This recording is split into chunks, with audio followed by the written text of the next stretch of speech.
I took this e-commerce brand right here, which was already doing roughly $300,000 to $400,000 per month in revenue in the middle of last year, and I almost doubled it to $579,000 and even $600,000 per month in revenue in just 90 days alone. And because of this, they're now able to consistently generate enough revenue and profitability not only to expand their product ranges, but also to establish more local stores here within the United States. But before we actually deep dive into the actual strategy, let's take a step back to understand what this store is all about. Now, I've covered this store extensively in one of my previous case studies because this is a car parts brand based around Porsche car parts, and as a result, they sell very specific items which only Porsche car owners can make use of. Things such as these products right here, where the AOV can be anywhere between $300, $500 to even thousands and thousands of dollars. So technically, this is a high ticket store. But the main reason why we were able to really take this brand and really improve its trajectory, increasing the revenue 25% basically month over month,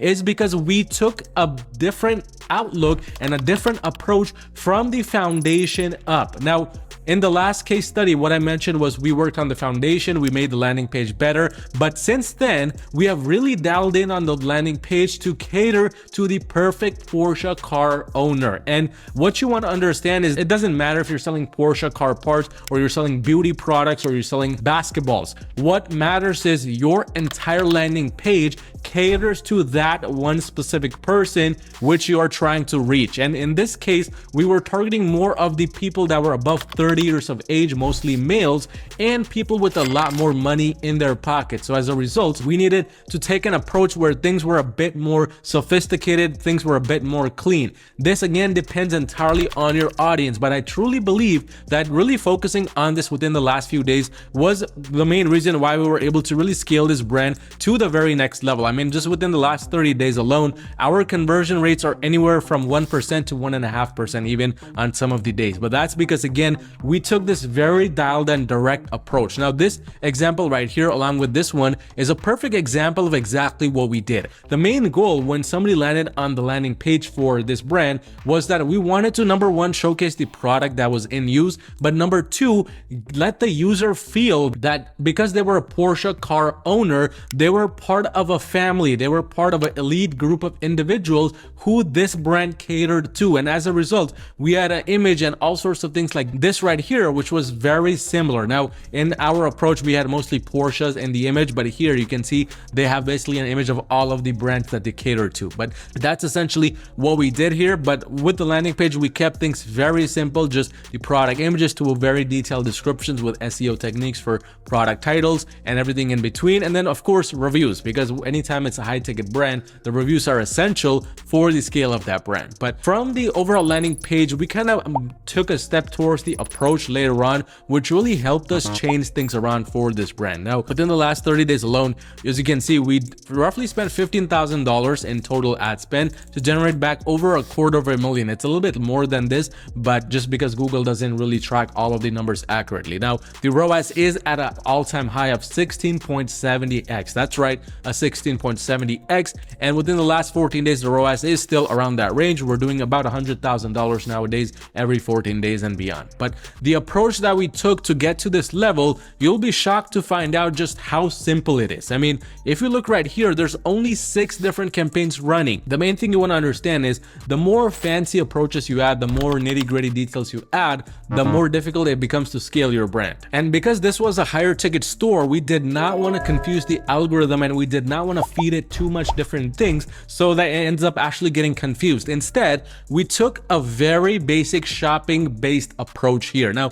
if you look right here, majority of these campaigns are either PMAX campaigns or shopping campaigns, and that's because after doing extensive testing, we came to realize this brand just focuses and does better when it's products based campaigns only. Now, don't get me wrong, we still do have search campaigns running here, but the majority of the focus went towards those shopping campaigns and PMAX campaigns. And the approaches we took there, it was fairly simple. We wanted to take a two-way approach here, which is very unique to this brand. We distributed this strategy between two campaign types, standard shopping and the PMAX. Now, the PMAX here, what we did is we essentially began to use it as more of a testing campaign. And as you can see, because of that reason, the budget here is the maximum on the PMAX alone, because we're now using this PMAX more as a testing slash scaling campaign. And that's because from our extensive analysis of this brand, we understood PMAX works best during the testing process. But anytime we try to scale just individually as a standalone PMAX campaign, things start to become a bit wonky. And that's exactly what we wanted to avoid. So if you look right here, there's a total of 127,000 different SKUs inside this PMAX. But what we did is we took a two-way approach here as well. We launched this original PMAX, which has been running for quite some time now. And we launched the second V2 PMAX, which now, because there's so many different SKUs within this original PMAX, we're trying to incorporate some of them into this newer PMAX. And this is done extensively for testing purposes, because again, we have just transitioned the entire approach of the TPS strategy, which is testing, profitability, and scaling. We have transitioned the T part of that TPS to just PMAX campaigns. But now for the P part and this S part, which is scaling, we're actually incorporating a lot of standard shopping campaigns. And if you look right here, their ROASs are some of the best ones that we have to date. In addition to that, we also do have that dynamic search campaign running, which is not doing the best. It's only at a 5.70x ROAS, which is not that great for this brand. However, it's in the running in the background and it's not eating up too much of a budget. So at this point, we're only using it to feed these other campaigns enough data, because keep in mind,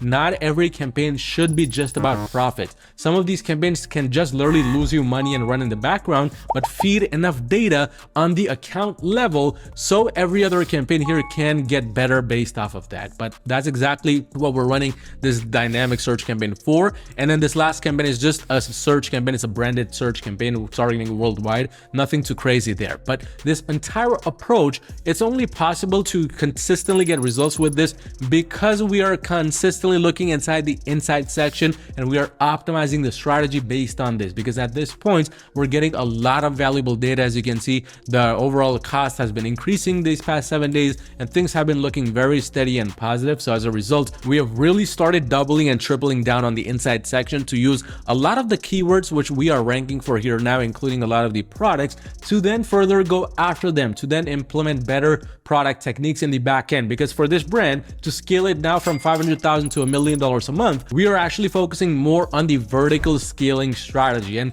in this situation, vertical scaling is basically focusing on the budget side of things, so increasing the budgets by 10% to 20% every 7 days. But in addition to that, to let the campaign and the algorithm optimize based on these budget increments, we're also going in the back end and making the feed better. So the product titles, the Google Merchant Center itself, all of the additions needed there, we're focused on making those better and incorporating better approaches there, because without that, nothing really matters here. That is the most integral part of this scaling strategy here. We're keeping things very simple, and just to kind of recap, we're focusing from the foundations up to just scaling the budget to really scale this brand to the next level. Now, if your brand already does over $1 million per year in revenue and you need just a little bit of extra help scaling your brand with Google Ads to multi-7 figures, go onto my website at yourmarketing.com and schedule a free call with me to see how we can essentially work together and make that happen. But check out this video right here on my newest product testing strategy, which we implemented on this brand right here in the beginning to get to this level.